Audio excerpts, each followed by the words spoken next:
Hello, I'm Helen Crossen and I work for the Central Lancashire ME Support Group. I'm also a member of the Patient Advisory Group and I've sat on it for many years. ME/CFS is a pretty complex condition and our members have suffered a great deal with there being a lack of service in Lancashire. It's very difficult to know what to do when you are diagnosed with ME. It's even more difficult when there's no support whatsoever for sufferers of ME. It's very difficult for people who are diagnosed with ME because they're really not taken seriously. It isn't taught in medical school, so when clinicians come across it, it's very hard to recognise. Yeah, we as a support group help our members to understand this, and one of the main questions we get is, who in Lancashire can we go to that has any idea what we're talking about, because they're just not taken seriously. It's just not understood.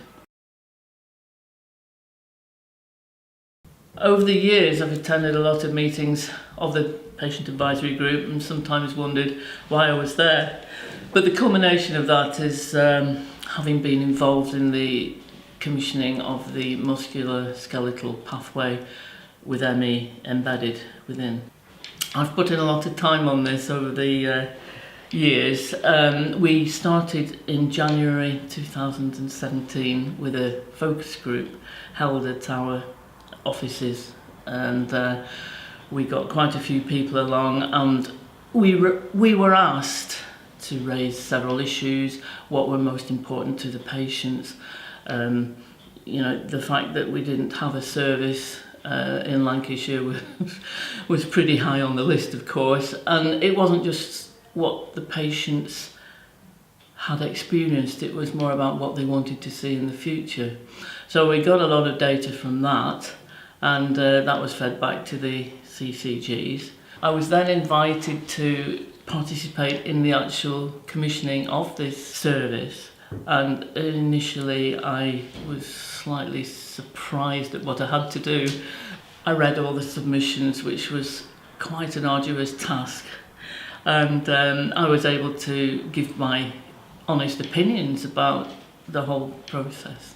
So I was then involved in the actual competitive dialogue process, which was an absolute privilege to actually be able to face the people across the table who were proposing the ME part of this service, and to actually ask them relevant questions about what they knew about ME, what they knew about the treatment of ME, and how they proposed to integrate this with the rest of the service. It was just amazing that I got the opportunity to do that. The members of our group are hoping for a positive service at the end of the day.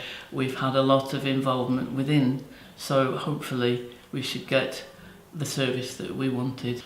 So hopefully I've been involved in creating something, and I've been able to talk to our members, but obviously I can't tell them any detail.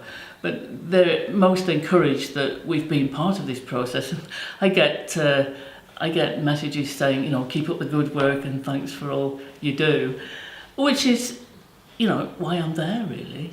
So we're all encouraged and looking forward to the final outcome. We did a lunch and learn earlier this year, and we didn't expect the turnout that we got. We were really encouraged with the people that came to watch and listen. I hope it had a long-term effect on people. As for working with the CCGs, it's been great to build up a relationship and to feel listened to and be part of it. I never thought that would happen. I feel now that I've built up enough of a relationship to feel that I'm among friends, which is something I never thought I'd be able to say.